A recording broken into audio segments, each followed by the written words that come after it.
This is the Situation Room, the only way to start your day. All right, 8 is 7 minutes after 8. Good morning. Welcome to the third hour of the Situation Room this Thursday, the 8th of December 2022. It's Eric, City, and Ndu. And our two guests, Professor Fred Ogola, leader of Operation Linda Ugatuzi, and Bernard Odero, constitutional and tax law expert. Before they leave, we'll open up the phone lines and talk about the issue of the Hustler Fund. But City Muga has not only the day's proverb, he also has the Samsung Galaxy Watch 5. I do. Yeah? I thought for a moment you were going to mention about the tab, but clearly you have decided... You're a man of very many gadgets. I am a man of very many gadgets. Yeah. You know, this particular watch I was listening to an advert about this watch the other day. It didn't only touch about the heartbeat that it can actually read. No. It talked about the measuring of one's sleeping patterns. Did you know? Measuring of one's sleeping patterns. Yes. Did you know that your sleeping patterns can be measured? How you sleep? Yes. It can be measured. The posture or pattern. Any. Because the postures can also be patterns. Lawyering you now. You're dealing with a lawyer, so to choose your words carefully. No, sleeping patterns as in unalala namna gani, not sleeping posture. Patterns as in how you long wake, you sleeping? how long is your sleep disturbed? Was it deep is it sleep? peaceful sleep? Are Yes. you in RAM? Are you these fellows who have to be woken up? You can never wake up on your own. That one. Do you want to know? Oh. Your sleeping pattern. Yes. All right. Okay, tell us about his sleeping. Sometimes by Yes, knowing no you get watch more 25. concerned. Right. Sometimes me, I just know I sleep. That's it. The details of how This is good all or you the had doctor random research eye anyway. movement at 3 a.m. But nevertheless, I'm sure that it helps people at a certain age. Also, if you have some conditions, and also sometimes that to have enough information to explain to your doctor. Sometimes they may want to know more details about what's happening. Sometimes say, I'm having a headache. They can't figure out where is this headache coming from. Are you sleeping enough? They say, I'm thinking I'm sleeping enough. But what is a sleep? Does it mean being in bed? And I'm sure that helps. You're right. In fact, this Watch 5 Pro also measures stress levels. Stress. Like ours, you have to know. We didn't sleep the whole night. We were preparing the petition. We were dressed the same way last evening. So it means your stress levels must be a notch higher. This is what we'll be able to tell you, Baba. On a scale of 1 to 10. Wakili. Stress level yako. Everybody you watch for the next 20 minutes. We will be able to tell you your stress level. No.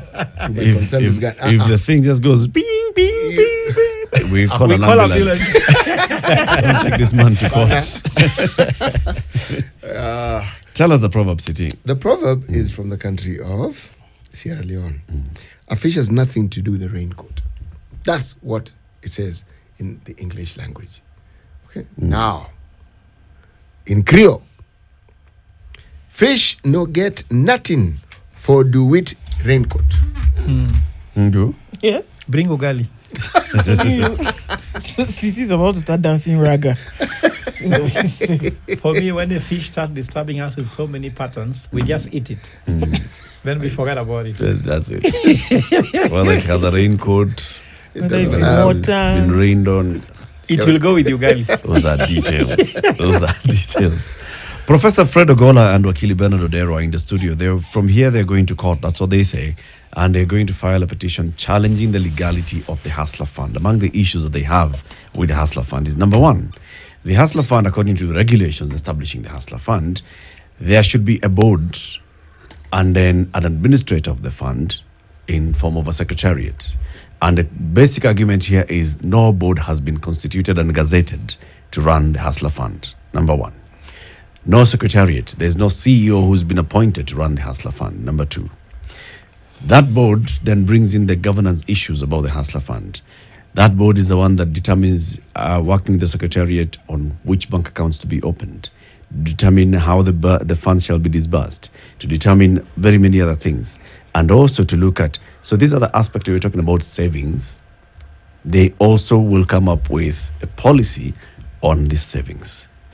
Number two, you've talked about the legality of the money that has been allocated to the fund, where it's coming from. There was no appropriation budget passed by Parliament with regards to this particular fund. Is it possible for this fund to actually be getting money from another source that has not directly been appropriated by Parliament? It is supposed to be explained. The source must be explained. Because if, let's assume the source is a loan. It's a loan to the taxpayer.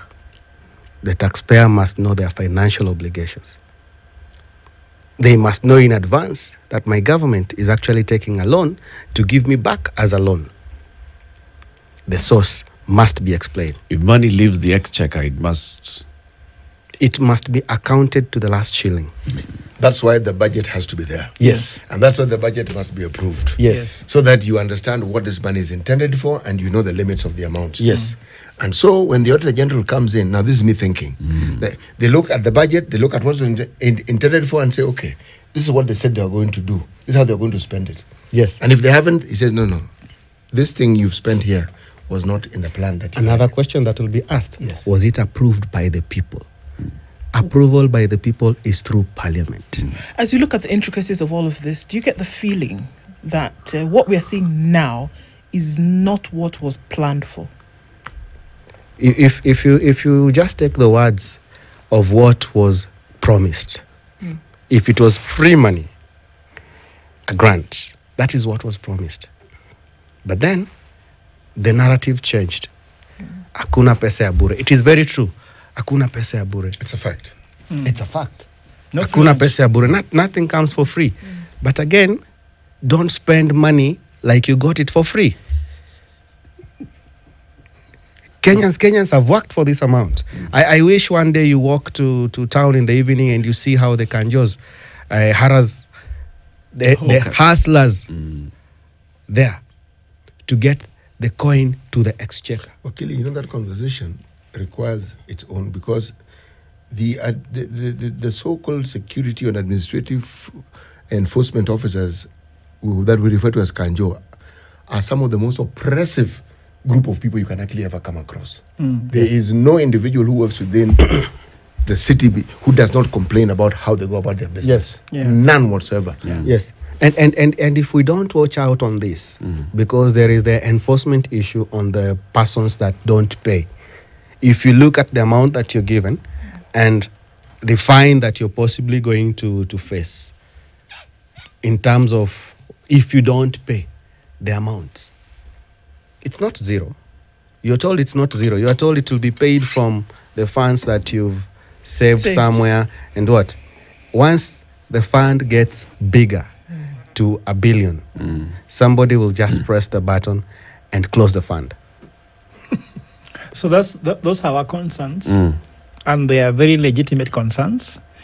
It is where there is no entity.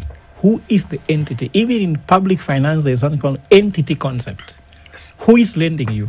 Who is saving your money? Who is holding your money in pension? Who is holding this money in trust? Because you can't say, I will go to the government. No, the government it's a big thing. That's why there are agencies, there are state departments, there are ministries, and you can't go to the cabinet secretary. Do you know that even sending a letter to be accepted by a CS, a letter, I try, it's hard. What's the procedure? Even there's a time I want to send a letter to a cabinet secretary. I even gave G4S. Later they called me and told me, Fred, come back for your letter because we are unable to deliver it through a channel. So how will you reach these people? And those are some of the things. That's why even in law, they'll tell you, where is your physical address? That physical address requires, where will we find you if we are looking for you? So we agree that the fund has got what is called a good intention. In fact, the thinking behind it could have been noble. But just like all noble initiatives, they must work. So there's an operational risk. Forget about it. Also, there's a governance risk, compliance risk. Eric, don't you want a fund that after His Excellency the President leaves office after 5 years, after 10 years, or whatever years he will get, isn't it? Someone will come in and don't have to shut it down. It is sustainable that every Kenyan, your child, my child, will be knowing that in case things don't go very well, I can access this money to advance myself in terms of business, career, and the rest. We want something sustainable. Then, as I told you before, there is more coming. the MSC, the microfinance, the micro medium enterprise are coming, the SMEs are coming. Before they come in, why don't we get this right? I guess this was a period to ensure they work well. So our injunction here is to make us reflect and get it right, not to stop Kenyans from getting money or something. And then, of course, the other thing, which is, I said practically, where would this money make most sense, if you ask me? Are we putting this money where it is most risky? Or this money could be elsewhere? Then thirdly, have other funds failed?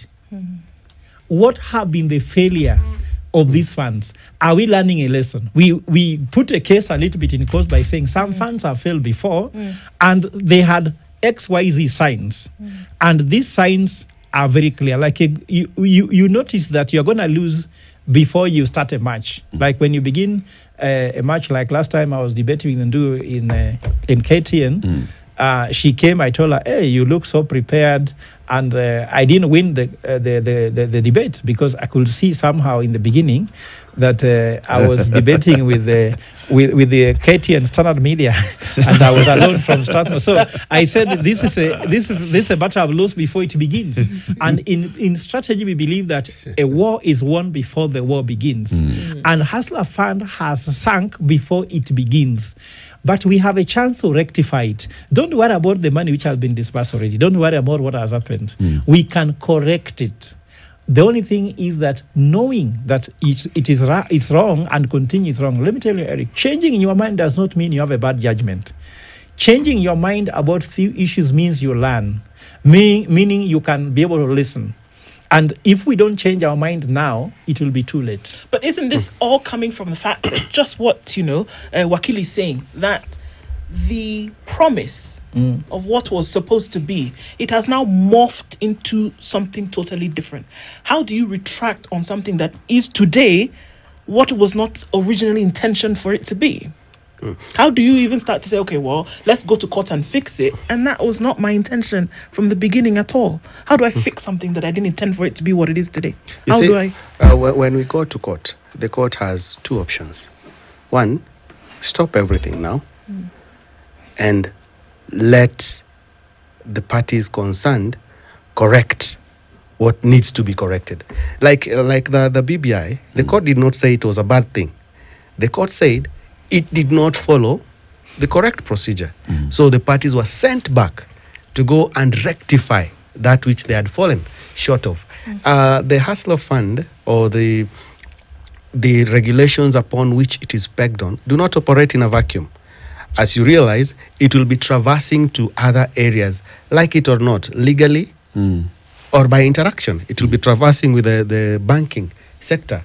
Therefore, they'll need to be a change in the Banking Act. It will be traversing with the pension schemes. There needs to be a change or amendments in those particular areas. So making laws are not things that are done in a day. They're not done in a day, and there is no hurry. I believe if the president performs, which I believe and I pray that he will perform, the people will give him another chance to serve them. But again, let's start by having things done right from the beginning. If we have respect for the law at the top, then automatically those down there will follow suit. You know, the questions that you're raising today have been raised before, and they make absolute sense, right?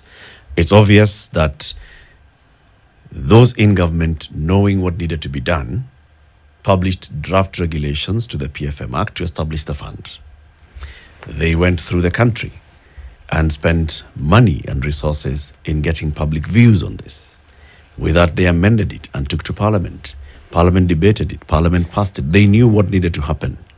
So the question then comes, so if you already know what needs to happen, why then do you launch the fund without having appointed a chairperson of the board?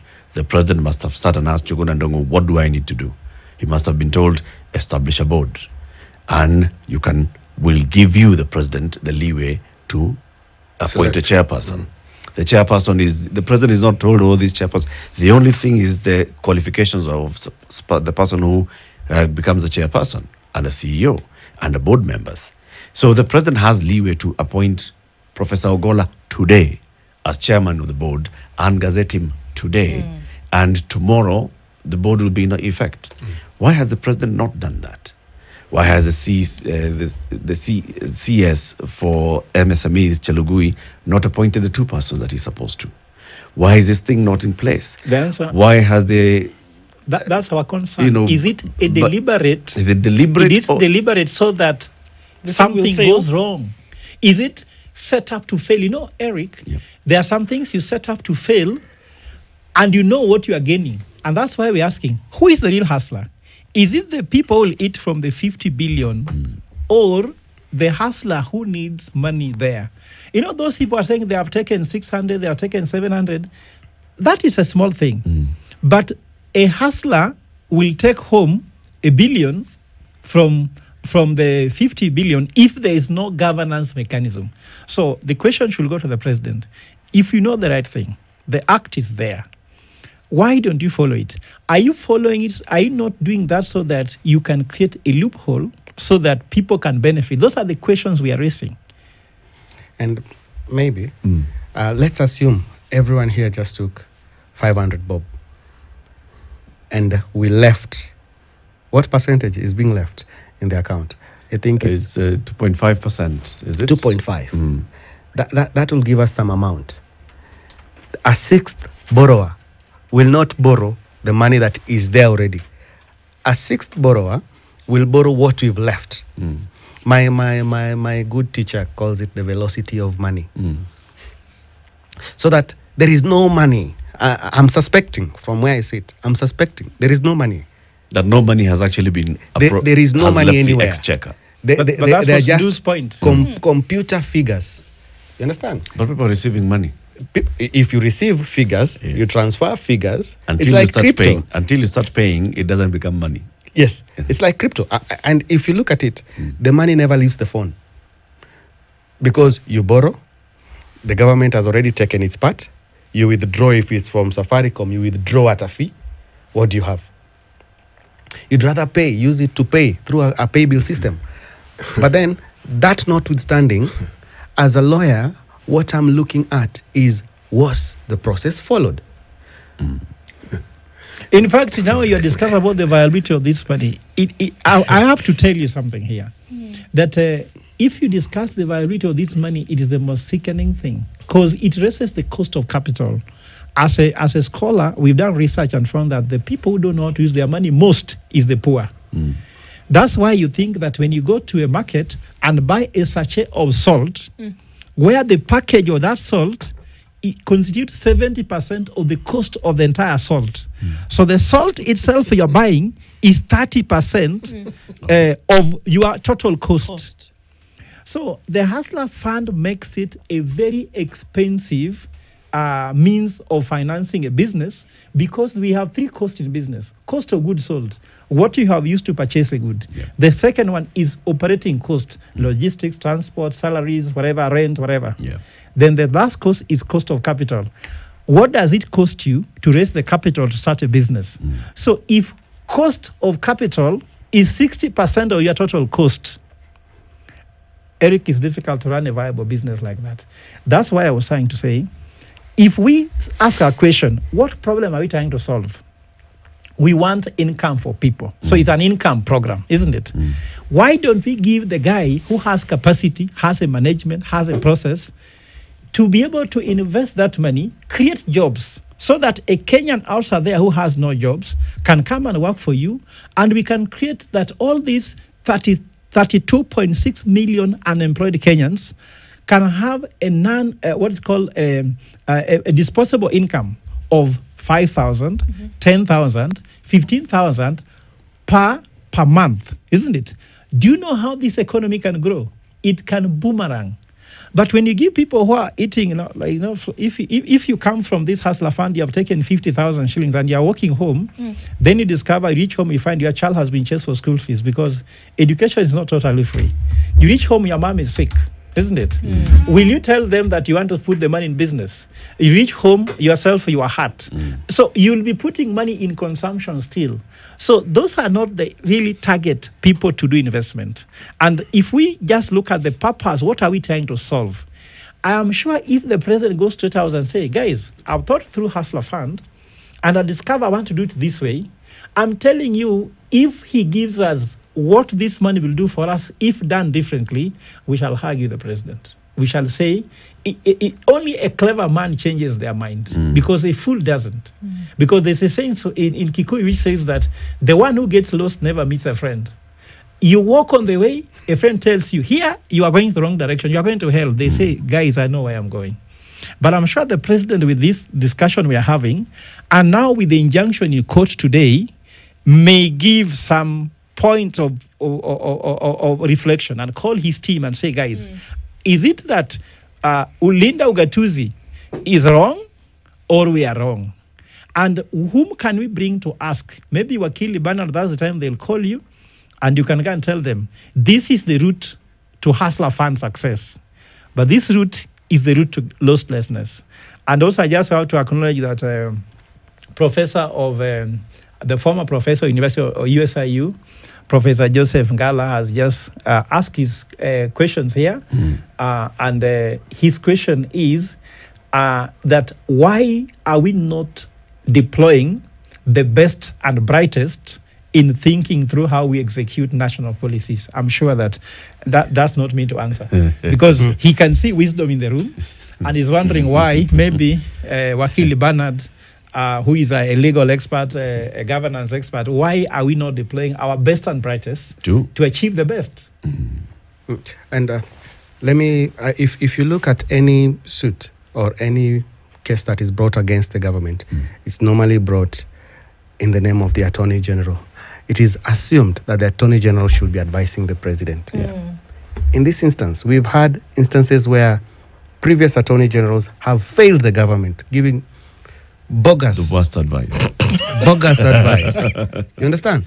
So now we are hoping that this one will start with a difference. It is not a good start, but we are hoping that there will be change. If you ask me, the Hustler Fund is trying to reinvent what in a tax school we call the Robin Hood effect.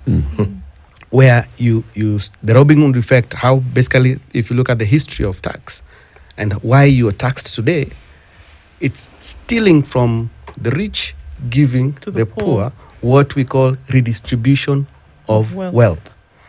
But now, in this instance, we are stealing from the poor, giving to the rich. You understand? Pause. How are we stealing from the poor and giving to the rich? Creating a system where everyone is dependent on loan is creating slavery. That's why African nations can never succeed. And whoever feeds you decides what you do. You understand? If that is the case, then we would argue that the richest countries on this planet are slavery institutions, slavery countries, because many of these countries have, the citizens of this country live on debt. City, the richest country by PPP figures is China. Yes. Followed by the US. Yes. US is a credit economy. Yes, it is. China is a very savings economy. Yes. Yes, as is Japan. Yes, as Japan. Are the Asian countries. Yeah, actually yes. the top four, Europe is out because Europe went the route of credit. There is no single country in top four in terms of PPP numbers globally. We don't want to walk a route we have seen, because a good student in strategy must be good in history. History has told us that's not the route to walk. America was a superpower. They are now losing it because they went credit. China has taken another route. That's why they are now marking up. Japan is moving also in that direction. Singapore, though a small country, is also moving in that direction. So we cannot walk a direction we have seen. And Eric, if you, City, if you borrow money... include Ndu also. Ndu. Yes. If you borrow money, this is Kenyans, let me tell you the truth. If you borrow money from the bank, you stop working for yourself, you start working for the bank. What wakes you up in the morning is the bank. So I can tell you, Kenyans who are borrowing money, you are not employees of the companies where you work, you are employees of the bank, because you work every day to repay. So if you borrow money from Hustler Fund to start a business, for a long time you'll work in Hustler Fund. But what I'm trying to say in short, credit is not the way to go. We need to build savings, which is the idea here. The only problem again, which is in terms of viability, if you borrow money to save, while the interest rate you're paying to the Hustler Fund is higher than the interest you're being paid on your savings, what are you doing? But does then not whatever it is that you have saved, instead of increasing in value, lose its value? So then one has to ask, of what use is this saving in these financial institutions And when its value is constantly being lost? Yeah, pension bwana. It's 27 minutes to 9. This is Kenya's biggest conversation. Let's take a break. Yes. And after the break, we ask the people. So you've heard from Wakili and from Professor. Do you agree with them? Are they making sense? They say there are very many illegalities in this Hustlers Fund. They will be going to court today seeking an injunction to, first of all, declare it illegal. The first thing that you want is to stop it first, Yes. pending determination of this case. Stop Yes. it first, and maybe so that because Kenyans are reactive, Yes. we are telling the court also, for those who've taken the funds, nothing should happen to them. They should just consume the funds, So to copy pesa sahi. awaiting. And What- no one should jail them until this court. Yes, so that you're not forced to pay. No one Everything will should jail stop. you. Charles Daniel says, you're holding the gentleman for long. Let them go to court, buana. 2747 0719 012 600. After the break, we want to hear from you. Do you agree with the two gentlemen? Is this, there are questions to be asked of this Hustler Fund. Reminding you about Centum Real Estate and the Vipingo development. And this is in Vipingo. Have you heard of the Palm Ridge Apartments? Have you, Wakili and Prof? Yes. 1255 Palm Ridge Apartments in Vipingo, a development by Centum Real Estate. They are putting up very, very good apartments. The first 500 apartments plus villas have already been handed over to their buyers. They're rolling out phase 2 now. For as low as 2.45 million shillings, you can get yourself an apartment in Vipingo, Kilifi. Unbelievable, 2.45 million shillings. And then you can also go for villas, and the villas are either a studio, 1 bedroom, 2 bedroom, or 3 bedroom apartments as well. And the villas are 3 bedroom apartments with DSQ. All you need is a deposit of 245,000 shillings, and then you begin your journey to home ownership. To get more details on this, SMS the word Vipingo to 22365. The homes are for what? 22365. To They are, live. they are living homes. Are they holiday homes? Whatever you want to What do do you with want your it to home. be? You decide what you want to What do do with you it. want? You Prof? take a home. Let me tell you, you can live there. Okay? There are flights that leave at Vipingo Airstrip, which is just adjacent to this development. Every day there are daily flights. There's a dual carriageway being constructed between Malindi and Mombasa. So it's easy for you to get to Mombasa and take a flight. Or Malindi. Or to Malindi, take a flight. Or you go to the SGR terminus and take a train, come back. Or you can drive. The road is now always smooth. All right? Decide. If you decide that you'd like to make it as an investment, there are actually very many people who are living around there. Remember, nearby there is the newly constructed Utali University. Okay. It's not far. It's just across the road. As well, Kilifi is not far from here. Mombasa is not far from here. It's adjacent to the Vipingo Ridge development itself. World-acclaimed PGA golf course. When they host that annual ladies golf tournament, Vipingo is busy. Ladies, eh? Yes. People go there to watch. Vipingo, This entire conversation, you and Umeshika. It's over. See, I tell you, I come from the next city, you just pick keywords. you pick the keywords. This is the Situation Room, the only way to start your day.